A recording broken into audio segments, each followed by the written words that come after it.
So I had a wild thought, like what if this whole time the $300 statue was supposed to be a part of the if you get the $500 bundle? So the statue, by the way, is $300. So the skin is actually just $200 like the Jin skin and the Echo skin before it. And so this whole time, Riot's sitting there like, why are people so vexed about this? We made this the same price, and then they realize like either someone fumbled the bag or forgot to connect it in the announcement, whatever. And it's like, oh, you lot were supposed to all be getting this statue along with the if you got the 500 and you've not been. Oh, say less. No wonder y'all are upset. We'd be upset too. We're upset for you, as a matter of fact. Check your email.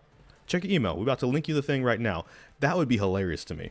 And I bring this up also on a side note, so we're playing HoloCure, because if you've been following the whole Bullet Heaven mode that Riot's going to be announcing in the midsummer, it's led by August Browning, the kit designer for Jinx. So it ought to be fun. It's supposed to be like a PvE co-op or solo player experience based off of things like Zombie Survivor and stuff, or possibly games that are basically like this game. And I don't mean like it's going to be a copy of HoloCure specifically, but this kind of style of, you know, fighting off swarms of, you know, enemies as they come after you, getting items to level things up as you go, and such like that. So think of like that, but Jinx. So I thought it'd be appropriate, since they kind of dropped more information about that today, to play this in the background while we also talk about an ongoing topic. The question being brought to me, of course, specifically because there was like, well, okay, we heard your stance, but what if it was Jinx? And on one hand, my stance would still stand because my neutrality is actual neutrality. It's not I'm rooting against the community. I just don't really care either way. If the community ends up overturning Riot's pricing and all that stuff and makes things for the better, I'm fine with that too. Like, that's not a problem for me. At the same time, one of the things that was interesting about like, okay, but what if it was Jinx, was not just the pricing, but what if it was Jinx? Like, would they change things? Would things be more Jinx related? Because the one thing about the bundle pass right now, like the main battle pass, whatever you want to call it, is it's a pretty decent battle pass in terms of like giving you stuff related to Faker, important to Faker, like the history of like, you know, the esports and the stuff he's played in and all that stuff too. Even the decision to pick Ahri confused some people, but you got to remember in 2013 he was supposed to get Ahri back then, and they gave him Zed instead. So it took him like, you know, 11 years to finally give him Ahri in some capacity. I thought for real it was going to be with the SKT skin line, with the world skins that are supposed to still be coming. Maybe it still is actually. We're going to get another Faker Ahri down the road too. I don't actually know.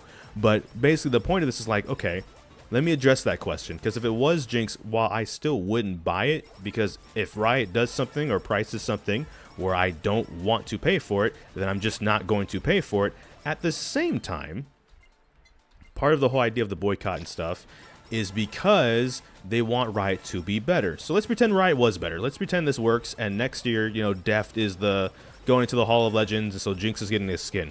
What do you think would be like cool on like a Jinx themed pass, basically? What could be cool on that? What could be cool? Like, should it be, obviously it would be based off of Deft, so the main points of the pass would be things like highlights that Deft has done, like MSI maybe. Remember, he almost went deathless back in like the 2015 season. They had to draft a comp that had like Hecarim, Nocturne, some others in it just to finally get a death or a kill on his Jinx. So it as a Jinx channel is an interesting conversation, because it's like, okay, well, that pass is pretty good, and if the price point is the only thing that's whack right now and they fix that for something like next year, is there anything more they really need to do? Because looking at that pass, it's pretty faithful to the idea, right? Because that's the thing, as a collector, you might not even really care if it was for Jinx, because you don't care if you get to play her even if they don't change the pricing, because you're just there to collect. There are plenty of people that have bought the Ahri skin that they don't care that they can't play the Ahri skin, because they just wanted it in their, you know, in their inventory, in their collection. They're not even trying to play Ahri. They're not even Ahri players. They just wanted to spend a lot of money on League and get the skin because maybe they like Faker or something like that, right? But in the Jinx themed skin, a Hall of Jinx skin, I feel like you have to have some shenanigans, because this would be post Arcane Season 2 at this point. And unless Arcane Season 2 absolutely flops or something, right? Like, how would you Jinx up like a Hall of Legends, Hall of Fame situation? Graffiti maybe? What would the Jinx skin look like? Because the one thing about the Ahri skin, as mid as people are calling it, I disagree on that one. I think the tails, though, however, are the coolest part of it, mind you. How all the tails heads are fox heads at the end of the tails, right? So obviously you couldn't do that on Jinx, where make like her two braids on the end of the tips of her braids are like, what, two Jinx heads? That'd be kind of freaky. Actually, that'd be kind of crazy, which you would think would be in character, but not necessarily. So what would you do? Like, what would you design as like a Jinx skin in this regard? Because it's kind of like maybe like what an ultimate skin could be, but not necessarily. What would you want to see, I guess, like in a Jinx, immortalized Jinx skin? But that's part of the question I was basically asking. Oh, come here, buddy. Yagu, I know your name. What would that look like? Because the immortalized Ahri skin, you could make the argument, is definitely not an ultimate skin. The way people have been giving, you know, feedback and criticizing it, not even just for the price point, it's not an ultimate skin. So it doesn't have to be an ultimate Jinx skin, but like, you know, what's your take on that aspect of it? What would you want to see? Because for me personally, keep all the weapons, obviously keep Fishbones, if nothing else, and then crank Fishbones up to like 11. I don't necessarily mean you have to make it even edgier. When I say cranking up to 11, like, what does it mean to be a shark rocket launcher? A shark-shaped rocket launcher, especially if Arcane's canon. So Fishbones was considered like the weapon that was being built for all of Season 1. It's been long enough. We could talk about Arcane Season 1 spoilers, I feel. You know what I mean? What other rewards would you see on there that maybe are Jinx themed? Oh, give me that. Let me just gobble all that up. And finally, what do you think would be an appropriate price point? Because all jokes aside, let's say the statue thing obviously was not true. 30% of the proceeds go to esports. And as much as people always want to not give Riot the benefit of the doubt, let's pretend Riot's telling the truth that they actually bleed money when it comes to the, at least North American esports, right? Like, sure, they make a lot of money, but maybe the money it takes to actually keep up those costs and pay advertisers. Because you got to pay sponsors. State Farm isn't just being like, hey, we just love League of Legends. Never even heard of it before, but we just love it. So, you know, just here, give some money. You got to pay sponsors or go into partnerships with a lot of those cats. So let's pretend, for the North American side at least, that even though they make a lot of money, they have to spend a lot of money on the upkeep. So they actually do need to give 30% of the proceeds to keep that up. So the 500 becomes 350. Okay, 350 would still probably be too much because it's still 150 more than the Jin skin. But the Jin skin, for a lot of people, while it was a problem, it wasn't as much of a problem, apparently, because that skin sold a lot.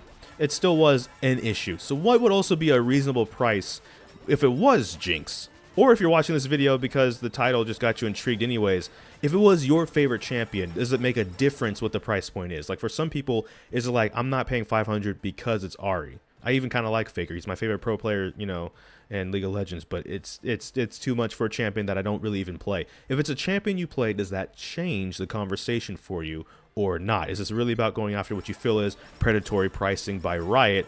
Or is it like mainly, hey, you know, because this movement was started by Ahri mains after all, on the Ahri subreddit. So is it one of those things where it's like, if it's a champion you actually care about, your opinion changes, versus if a champion, like if you don't play Yorick Mori and they made a $500 Yorick skin, you know, you're not gonna really care. But if it's a champion like Jinx, would you either care or would you actually be willing to pay? It's like, hey, listen, I wouldn't pay 500 for, you know, 160 champions in this game, but the 161 Jinx, yeah, she can get it.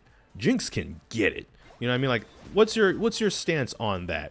Because I feel like one thing I've seen, outside of the actual people trying to justify bullying, which is not okay, is just that, right? At the end of the day, they wanted to do a boycott of some sort. They want Riot to be, because the trust has been lost for some people. That's the issue. And while I haven't really cared about what Riot's done for a while now, so it's not a matter of trust or not, because it's just, for me, it's like, listen, they haven't had my anything for a while. I can understand that other people feel differently about League. Some people still really love League. Some people like spending money on League. They have a paycheck and they can spend, you know, money on a bunch of stuff once bills are paid. It's your money. Do what you want to do with it. I'm not going to tell you to or not to. But this is more, it's more than that. You know, if this skin was $5, we wouldn't be hearing about it at all. But this skin is, you know, 500 too many. And so we are. And it's, you know, branch outside of League of Legends at this point. We saw with Helldivers what happened when the community band together to do something. Can the League community do the same thing? And if it was Jinx, would it matter? For me personally, no. But also, I don't know. It is kind of a sick idea, though. Some sort of Jinx super ultra skin that's not quite ultimate, but is kind of ultimate, but not ultimate at the same time, etc., etc. I'm going to leave that for y'all in the comments to debate. I'm going to drop the video and bounce because it, for some reason, is a heat wave. And it's the heatest of heat waves because we don't have AC, because I live in a northern state where they don't believe in air conditioning for some reason. So when it's 89 degrees outside, it's like 109 with 80% humidity in this room. So you might imagine this video is a bit all over the place and a bit rambly. And so I do apologize to some degree, but that's also the secret why. It's miserable right now. It's hotter than these attacks that I'm shooting out. So I am going to wrap the video up by basically saying, here's the 3 bullet points. A, if it was about Jinx, would you be willing to spend the $500, or would that actually make it worse? You'd be like, all the more reason why the 500 is, you know, terrible. 2, what kind of things do you want to see if a Jinx skin was made, if a pass was made related to, say, like Def, Wild Turtle, whoever got it for Jinx? What do you think you would kind of want to see, like a half and half? What are the champions you think might you see involved? Depends on the player, of course. And what makes a Jinx Hall of Fame skin? And then 3, what if the statue really is supposed to be a part of the price point? And that's actually the problem right now. And that's what really, and Riot's just super confused. Oh no, Amelia Watson, I know who you are. And that's what actually people fix right now. And honestly, even if that was a part of the thing, or let's say it was supposed to be part of the thing, would that actually make it better? Would that still not matter for some people? Because at least you're getting something tangible. I've seen a lot of people make the argument that part of it is the idea that you're not getting a tangible thing. So it's kind of weird that people are going this hard after this, you know, a non-tangible purchase. And it's like, okay, well, if that was supposed to be a part of it, like they make a Jinx statue, $300, and the base skin is only like say $100, maybe $50, so it's $350 overall for the full bundle, but you get a Jinx statue. It's an Arcane Jinx statue. It's Jinx, and then it's back to back with Arcane Jinx, which is the same person, but I mean like the Arcane era of Jinx on one side, and then it's like current, you know, League of Legends Jinx on the other side. Maybe it's something cool like that. And at the end of the braids are Jinx heads, like the fox heads. Anyways, that's it for this video. Thank you so much for watching. Make sure to like, comment, subscribe. Hit the bell notification, the actual subscribe button. But I don't know which video will be next, because I have a lot of kinks. So till this time, take care. ggGetJinxed. Thank you for watching, and enjoy pizza responsibly. Bye-bye.